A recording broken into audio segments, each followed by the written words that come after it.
Good evening and welcome to the channel's studios here in London with your international news around the world in 5. People living in Russian-occupied areas of Ukraine are being asked to vote in what the authorities are describing as local elections.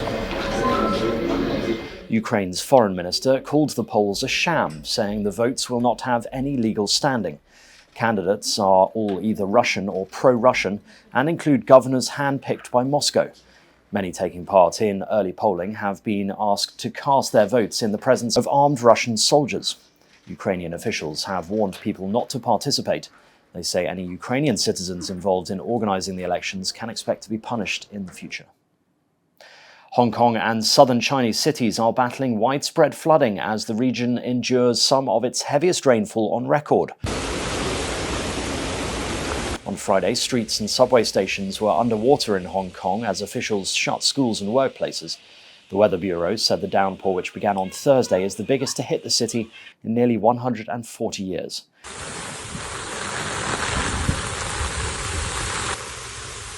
Emergency services said more than 100 people have been taken to hospital and several rescues had taken place.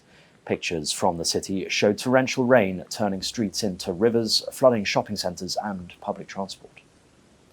Leaders from the world's richest nations have been arriving in Delhi in India for the start of the G20 summit.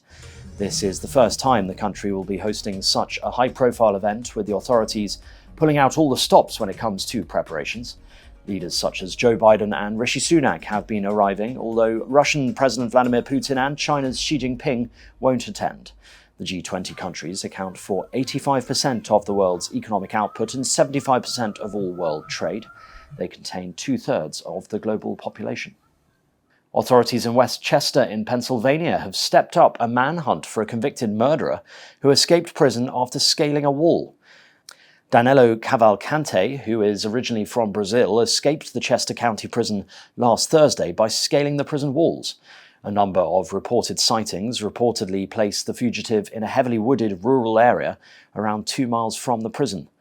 Cavalcante was convicted of murdering his former girlfriend and sentenced to life in prison.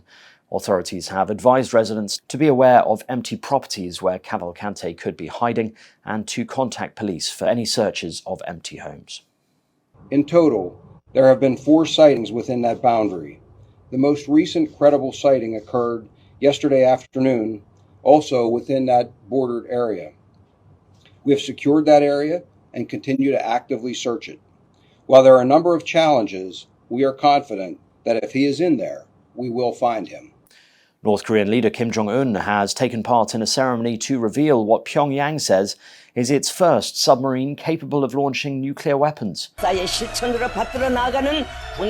State media said the sub strengthened the country's nuclear deterrent by leaps and bounds. It has been named Hero Kim Kun-ok after a North Korean naval officer and historical figure. A nuclear submarine has long been on the list of weapons North Korea wants to build. Britain has been marking the 1-year anniversary of the death of the Queen.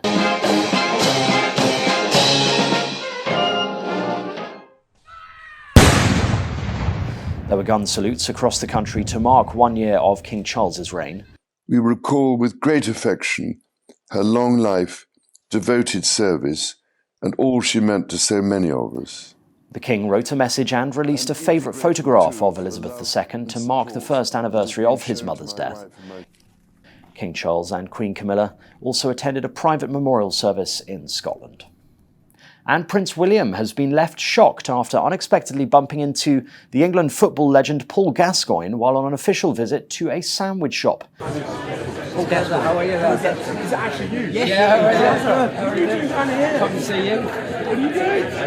What a secret I was. How are you? You alright? Yeah, The Prince was visibly surprised to see Gazza, the former Tottenham and England legend, standing amongst the crowd.